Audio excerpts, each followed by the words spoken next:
Graça e paz, igreja, é com muita alegria que nós nos reunimos mais uma vez aqui em Escola Bíblica Dominical para estudarmos a Palavra de Deus. E hoje nós queremos falar de um tema bem interessante, que é expiação. O que significa expiação? Tá certo? Hoje a gente vai aprender um pouquinho. Eu queria convidar vocês nesse momento para abrirem as suas Bíblias aí nos seus lares, aonde você estiver, no livro de Mateus, no capítulo 20, Mateus 20, nós vamos ler o versículo 28. Mateus 20, versículo 28. Amém? Olha, diz assim a palavra de Deus: tal como o Filho do Homem, que não veio para ser servido, mas para servir e dar a sua vida em resgate de muitos. Vamos falar com Deus. Olha, Deus, eu quero te agradecer nesse dia, te agradecer pela vida que o Senhor tem nos dado, quero te agradecer pela saúde, pela família, e até mesmo pelas coisas que nós não entendemos, Senhor. Eu quero te pedir nesse momento a orientação do Teu Espírito para a compreensão da Tua Palavra. Que hoje, Senhor, vidas sejam edificadas, Senhor, e outras conheçam Cristo como Salvador. É a nossa oração. E nós fazemos essa oração em nome do Senhor Jesus. Amém. O que significa, irmãos e amigos, expiação? Esse tema é um tema bem relevante, um tema muitas vezes até difícil da gente estudar ou ler sobre o assunto.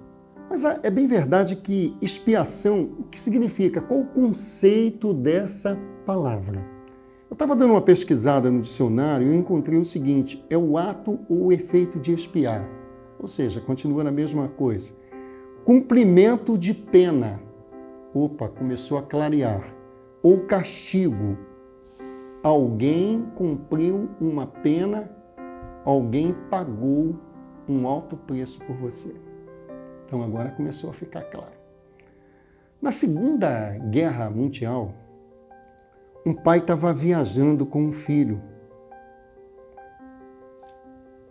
E ele estava viajando com o filho, e naquela região que ele estava passeando com o filho, cada lar que ele passava, ele via que tinha uma estrela. Essa estrela era colocada na janela de cada casa. E o filho pequeno de 6 anos perguntou para o pai: pai, por que cada casa dessa tem uma estrela? E o pai respondeu para o filho: cada estrela que você vê, meu filho, na janela de cada lar, significa que aquele pai deu o seu filho para atuar, para estar à frente do seu país, para combater nas Forças Armadas. Aí o filho então reparou: e por que algumas dessas estrelas são douradas? E o pai falou o seguinte: é porque nesse caso, meu filho,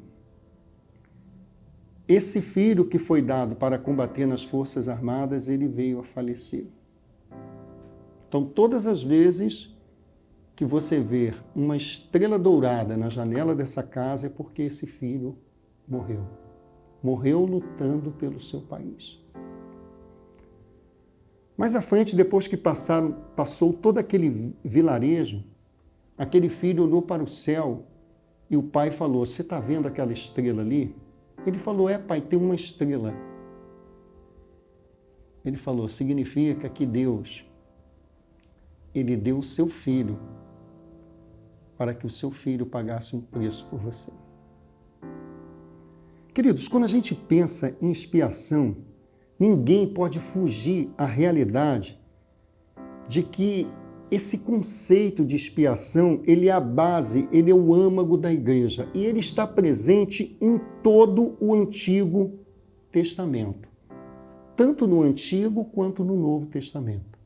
Lá no Antigo Testamento era muito comum a gente ouvir falar de cordeiro, de cabrito, de animais que eram dados para expiar o pecado daquele povo por um determinado momento.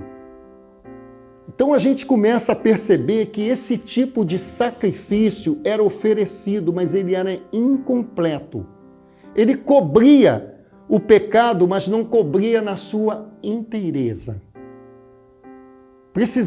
Esse assunto precisava ser resolvido de uma vez por todas.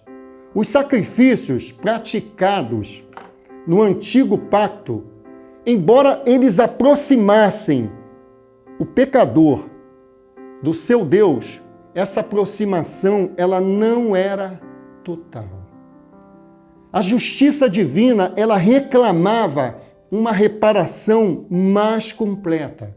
Uma reparação que pudesse, de uma vez por toda, trazer o homem à presença de Deus. O sangue de touros, como diz lá no livro de Hebreus, o sangue de touros não pode de modo nenhum tirar os pecados de ninguém. O escritor da carta aos Hebreus foi muito feliz como ele disse isso.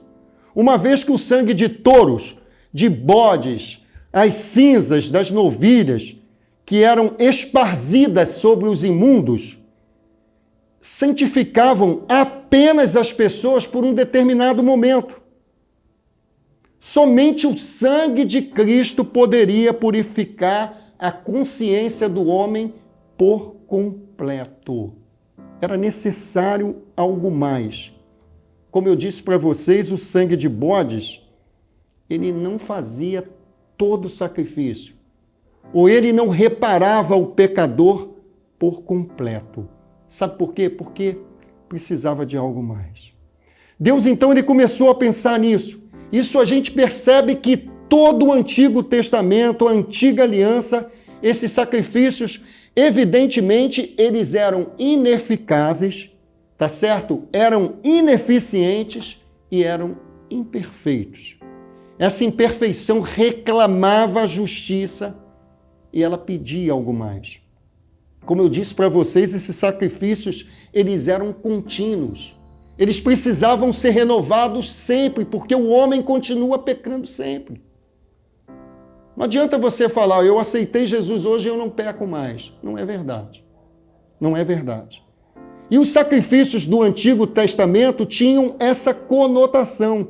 Eles eram repetitivos. E havia necessidade de se repetirem, porque o homem continuava pecando. E também, como eu já falei, eles eram ineficazes.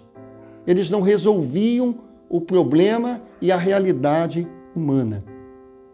Eram ineficazes porque eram ineficientes, porque eles não poderiam de uma vez por toda reparar o homem, trazer o homem em sua inteireza à presença de Deus.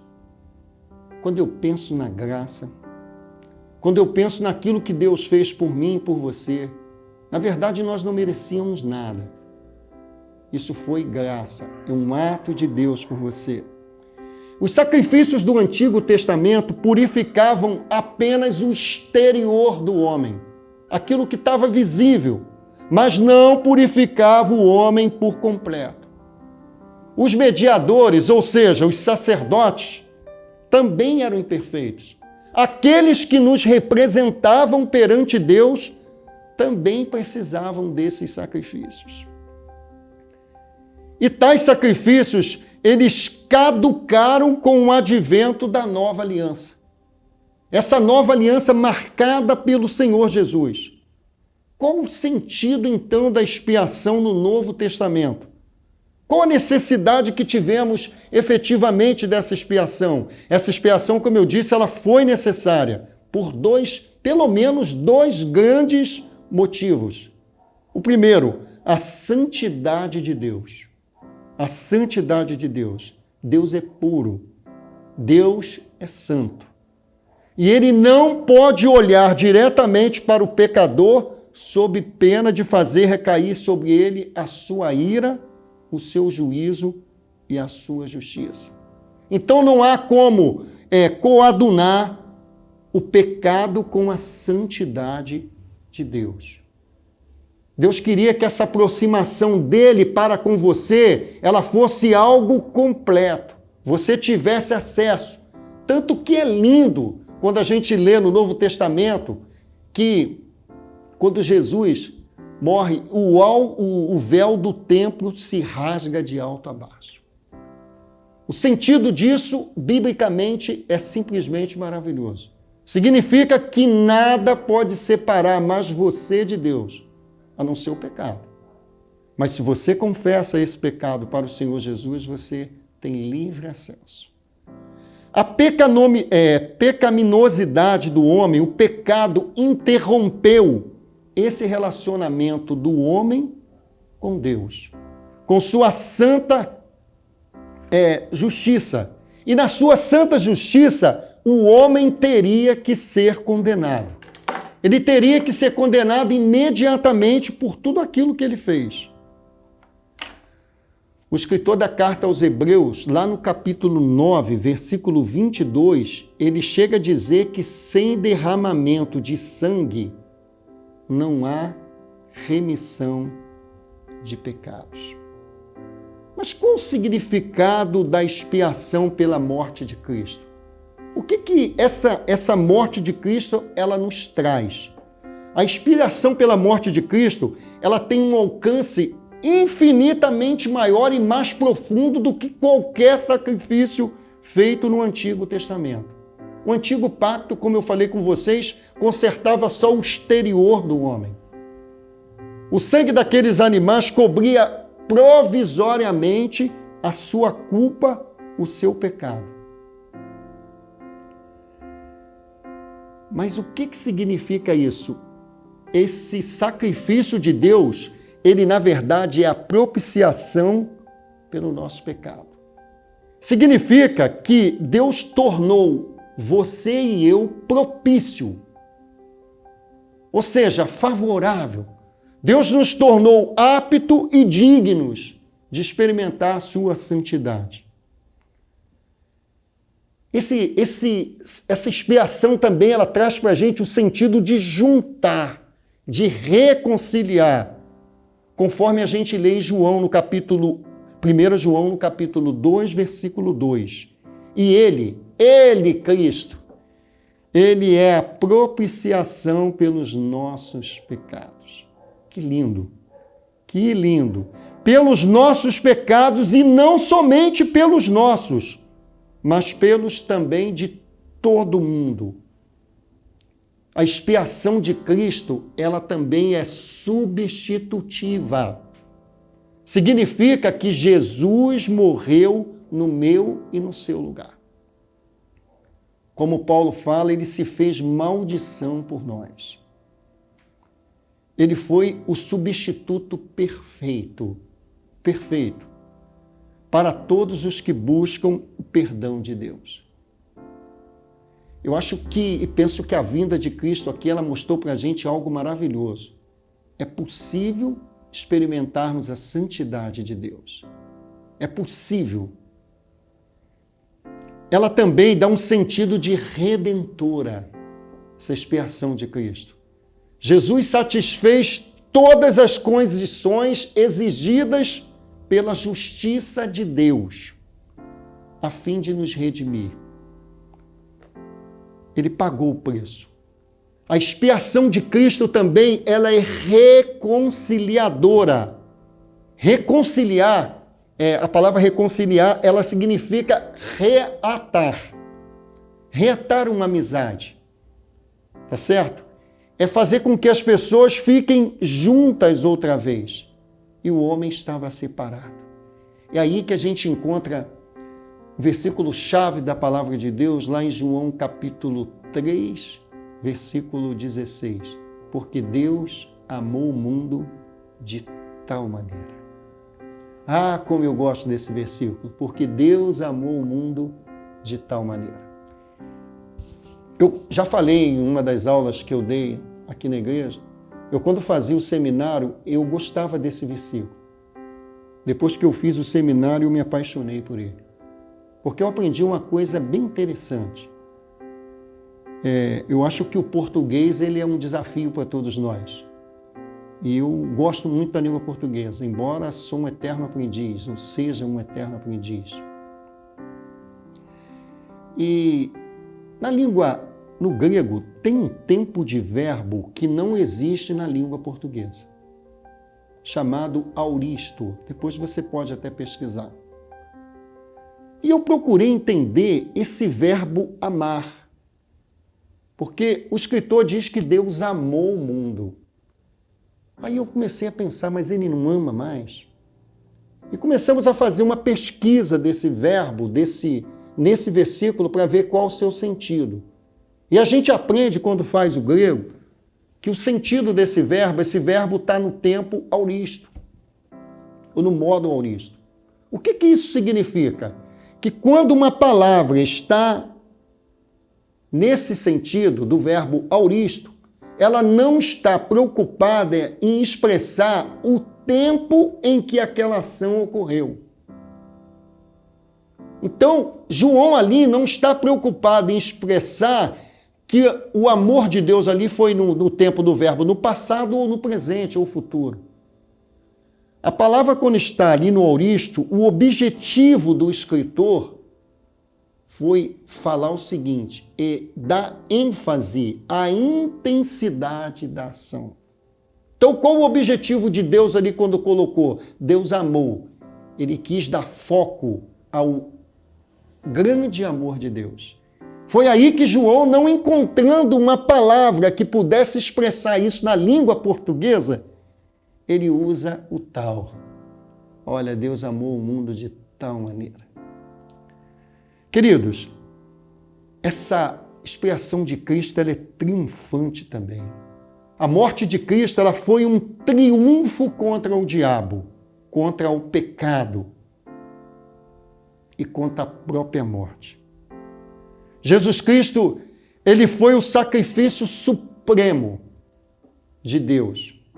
Então, expiar significa pagar a minha e a sua culpa, pagar o preço. E o preço que foi pago é alto. É por isso que eu quero aproveitar para dizer para você nessa manhã o que você talvez já tenha ouvido. Talvez você ache que você não vale nada pelas coisas que você tem cometido. Eu quero te assegurar que você tem valor, que você tem um enorme valor diante de Deus. Até porque, como a gente sempre diz, ninguém paga um alto preço por uma coisa que não vale nada. Você tem valor. Não deixa que ninguém tire de você essa verdade. Você tem valor. Ah, talvez, pastor, você não me conheça, não sabe das coisas erradas que eu já fiz. Das falhas, dos pecados, do tamanho dos meus erros. Eu quero lembrar para você que não importa o tamanho do seu erro, o amor de Deus é muito maior. Eu quero chamar você para um simbolismo, para uma analogia. Se eu e você pegarmos duas pedras, uma pequena e uma grande, e a gente atirar no leito, no meio de um rio, o que acontece com a primeira pedra, a pequena? Ela vai para o fundo do rio. E o que acontece com a grande? Ela vai também para o fundo do rio. É possível até que a grande faça na água um mover das águas maior, um barulho, um rebuliço maior, mas ambas irão para o fundo. Imagine esse rio como sendo o amor de Deus. Alguém já falou com muita sabedoria que quando Deus perdoa os nossos pecados, Ele coloca uma placa escrita assim, é proibido pescar. Ninguém pode voltar mais ali. Queridos, pela graça de Deus nós fomos libertos dos nossos pecados, por meio do sacrifício desse Jesus, nosso Redentor, o eleito da nossa alma. Olha, você pode glorificar a Deus nesse momento? Você pode dizer a Deus, muito obrigado por Jesus. Exalte a Deus. Pensa nisso. Olha, eu quero, na conclusão dessa nosso bate-papo, nessa EBD, nessa manhã, eu quero falar para você que a redenção da humanidade, ela decorre principalmente, mas principalmente mesmo da graça e da misericórdia e do amor de Deus. A mente humana, o ser humano, ele é muito falível. ele jamais ele poderia obter ou aquilatar ou mensurar o valor da salvação em Cristo. Jesus, pelo seu próprio sangue, ele nos trouxe a presença de Deus. Eu contei para vocês uma ilustração no início da nossa reflexão nessa manhã, da estrela.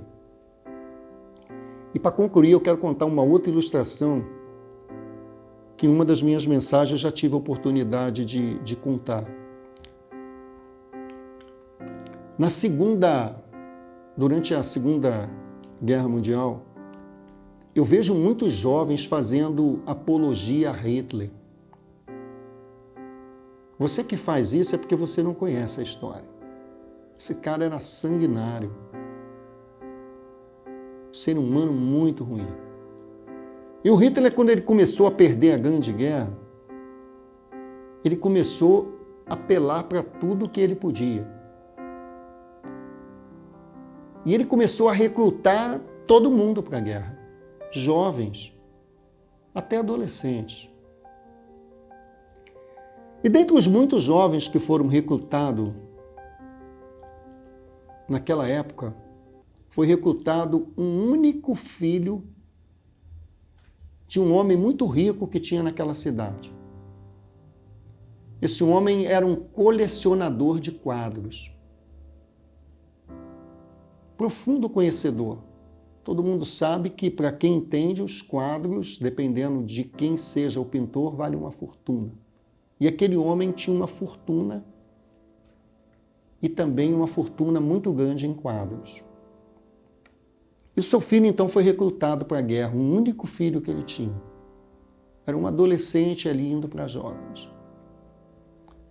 E ali aquele jovem adolescente, junto com seus amigos, durante a guerra, eles foram entrincheirados pelo exército inimigo. E todos ficaram ali, naquela vala, sem saber o que fazer. Muitos tiros. Até que esse jovem teve uma ideia. Ele falou, se nós ficarmos aqui, todos vão morrer. Eu vou fazer o seguinte, eu vou correr na direção do lado de cá e vou sair atirando. Eu vou desviar o foco. Eles atirarão em mim. E eu tentarei, o máximo, me proteger. E vocês fujam pelo outro lado. A ideia era suicida. Mas não tem o que fazer, senão todos vamos morrer aqui. E esse jovem adolescente tomou essa decisão e fez isso. Saiu atirando contra o exército numa direção contrária. Enquanto fez isso, o exército inimigo atirou nele e ele veio a falecer. Mas os outros jovens se salvaram. Eles ficaram muito emocionados pela atitude do amigo. Depois que a guerra passou, alguns daqueles jovens que sobreviveram, eles procuraram um pintor, desse pintor de rua, já viu essas pessoas? Porque eles tinham um retrato do amigo, um pequeno retratinho. E eles pediram àquele pintor de rua que pintassem a foto, pintassem aquele jovem, fizessem uma moldura muito grande. E o pintor fez uma moldura para eles. E eles enrolaram aquela foto e foram até a casa do pai. Chegando lá, deram a notícia para ele. Olha, ele contou toda a história. A gente estava entrincheirado, seu filho deu a vida por nós. E aquele pai amava muito o filho. E ele ficou muito triste. Ele chorou muito por causa do seu filho. Viveu mais alguns anos, mas numa tristeza muito grande. E ele pegou aquela fotografia dos filhos, colocou numa moldura muito cara, muito bonita, e colocou na parte principal da sua sala. E todos os dias da sua vida, os dias que ele ainda viveu, ele perdia horas olhando para aquela moldura. Por vezes chorava, por vezes um sorriso aparecia nos seus lábios. Até que ele veio a falecer. E teve um testamento. Era o dia do leilão. Leilão de quadros daquele homem milionário, quadros valiosíssimos. Muita gente presente naquele leilão, e o leilão então começou. O leiloeiro bateu o martelo e começou o leilão. E ele falou, olha, antes de começar o leilão, eu vou precisar começar leiloando esse quadro aqui, que ele deu o nome de O Filho. A plateia, as pessoas que estavam presentes, falou, esse quadro aí não, ninguém está querendo isso não, começa pelo quadro mais importante. E o leiloeiro falou, gente, eu preciso cumprir o protocolo do testamento que foi deixado. E no testamento diz que eu preciso começar primeiro pelo quadro do filho. Quem dá? E começou a dar um valor. Ninguém dava nada, gente. Ninguém dava nada. Até que quando chegou um valor bem irrisório, levantou um homem muito simples e levantou a mão e deu o lance por aquele quadro. Chegando lá na frente, ele falou o seguinte, olha, esse quadro aqui, o moço perguntou, o leiloeiro perguntou, por que você comprou esse quadro? Ele falou, eu sou pobre e não tenho dinheiro para comprar, se o valor fosse mais alto. Mas esse quadro aqui era o que o meu patrão mais gostava. Porque esse quadro foi para homenagear o seu filho. E na casa dele era o que para ele tinha mais valor. Aí as pessoas ficaram sem entender muita coisa, mas esperando pelo resto do leilão. Até que o leiloeiro bateu o martelo, falou o seguinte, o leilão está encerrado. Aí o pessoal, sem entender nada, falou, mas como assim? Ele falou, aqui no testamento deixado pelo senhor fulano, está escrito que aquele que comprar o quadro do filho, leva todos os outros quadros. Quem levar o filho, leva tudo. E é isso que eu quero convidar você a refletir nessa manhã. Eu quero convidar você a trazer o filho para o seu coração. Quero convidar você hoje a fazer essa decisão aí ao lado de Cristo. Colocar Cristo como prioridade na sua vida. Quem recebeu o filho, leva tudo. Todas as coisas que você tem procurado, elas estão em Cristo. Cristo é a resposta para todas as suas perguntas. Cristo é aquele que vai suprir todas as suas necessidades. Cristo é a expiação exata. É aquele que fez a reconciliação completa. Ou que pode fazer reconciliação completa. Só depende de você. Se você trouxer o Filho para a sua vida, o seu coração, você vai ver que nunca mais você vai sentir esse vazio, ou qualquer outro vazio, porque Cristo, Ele pode suprir todas as suas necessidades. Vamos falar com Deus. Deus, eu te agradeço por esse momento de escola bíblica dominical, te agradeço pela Tua palavra, eu te agradeço por Cristo, o eleito da nossa alma, aquele a quem nós amamos, aquele, ó Deus, em que nós não temos palavras para expressar o nosso amor. Muito obrigado, Senhor Jesus, por tudo que o Senhor fez por mim. Eu te agradeço. Eu te digo muito obrigado. Eu quero dizer que o que sentimos por você, o amor que nós sentimos pelo Senhor, ó Deus, a gente não consegue palavras para explicar. Obrigado, Senhor Deus, por Cristo. Amém. Queridos, fiquem com Deus. Quero desejar a todos aí um dia abençoado. Que o Senhor Jesus esteja abençoando a sua família e a sua casa. Amém.